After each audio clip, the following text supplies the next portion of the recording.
Hey gorgeous ladies, Cynthia Ray here. So I woke up this morning with a total passion in my heart and a fire in my belly to share this. So I am part of, I don't know, a handful of Facebook communities that are weight loss focused. And it's large groups of women who either are part of like Jenny Craig or Weight Watchers or keto or something, but don't necessarily have a leader in their group. And there's also, I'm a part of a couple groups who are led by women who are famous health and wellness coaches for weight loss, but aren't really present in the group. And I like to go in there because, for myself, first of all, but then also I'm noticing in that group how many women are suffering and struggling on their own and are kind of the blind leading the blind. And it makes my heart really sad. Because they don't have anybody to help them. And I scroll through there and I'm thinking, oh my goodness, all of these women are struggling and they have nobody giving them any direction. You know, they may be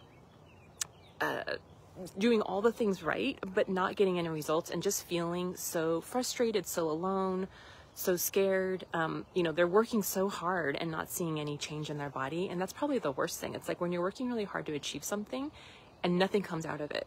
Right? And then you trying again and nothing comes out of it, right? I think it's like insanity, you know, doing the same thing over and over again, expecting a different result.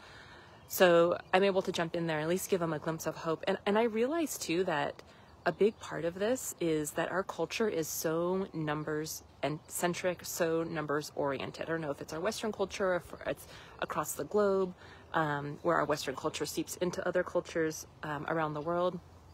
But we are so number-centric, and I really believe and know that that is the reason why so many women are feeling stuck and angry and frustrated. So I really see our wellness as like a wellness onion. So we have many layers to our wellness, right? And weight is just one of them. The numbers on the scale is just one of them. And then measurements of our bodies are just one of them. And even our eye health is one of them. Our energy is one of them. Our joint health is one of them. Our metabolism, how we manage our blood sugar numbers is one of them. What else? Our digestive health is one of those markers.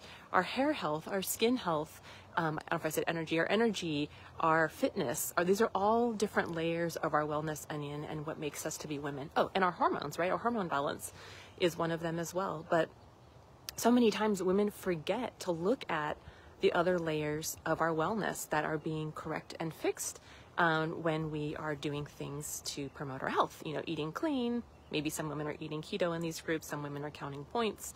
Some women are counting macros. Some women are counting calories.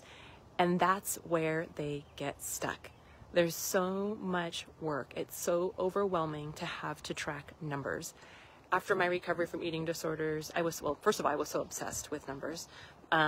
And it kept me enslaved. It kept me enslaved to the lifestyle of needing to chase my weight loss, needing to chase calories, needing to make sure that how much I ate and how much I weighed was ideal or perfect because that was my identity. And luckily I was healed from that and the Lord took me out of that. And instead, now what I do is I do for myself, but I also teach my groups and my clients in my private practice to be more intuitive, to be more mindful of their bodies, listen to their bodies and practice gratitude for what their bodies are doing for them.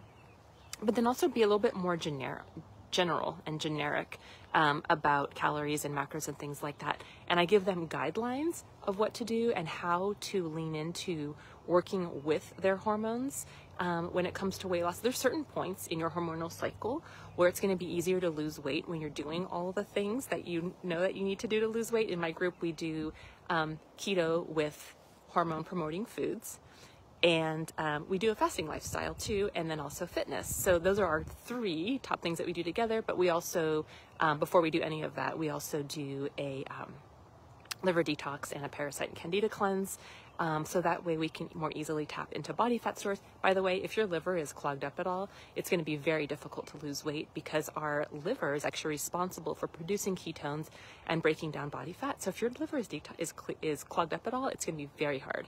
Also, if your hormones are off balance too, it's going to be really hard as well. So in my group, for myself, I eat mainly keto, and then I track my cycle. I have a little app called the zeros for my fasting app, but it's called Clue.